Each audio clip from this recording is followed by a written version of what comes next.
John chapter 6, verses 45 through 71. It is written in the prophets, and they will all be taught by God.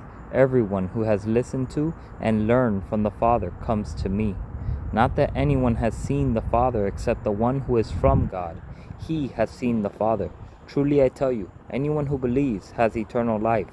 I am the bread of life. Your ancestors ate the manna in the wilderness, and they died.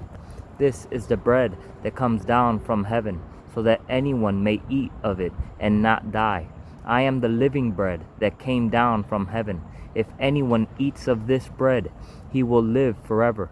The bread that I will give for the life of the world is my flesh. At that, the Jews argued among themselves, "How can this man give us his flesh to eat?" So Jesus said to them, "Truly I tell you, unless you eat the flesh of the Son of Man and drink his blood, you do not have life in yourselves. The one who eats my flesh and drinks my blood has eternal life, and I will raise him up on the last day, because my flesh is true food, and my blood is true drink. Let his blood wash us clean. Let his flesh renew us." For Jesus' flesh is the word. The bread is the word of life. That's the manna that rained down in the wilderness. That's what it was portraying. It's the bread of life, the living word, the word that we are to live on daily.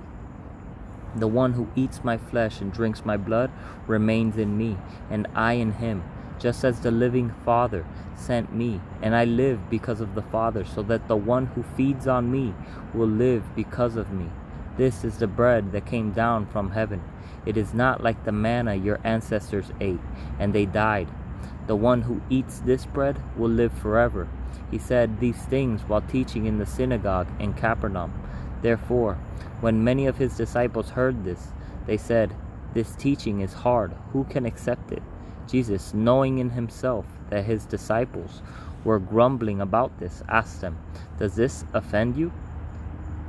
Then what if you were to observe the Son of Man ascending to where he was before? The Spirit is the one who gives life. The flesh doesn't help at all. The words that I have spoken to you are spirit and are life. But there are some among you who don't believe." For Jesus knew from the beginning those who did not believe and the one who would betray him. He said, "This is why I told you that no one can come to me unless it is granted to him by the Father." From that moment, many of his disciples turned back and no longer accompanied him.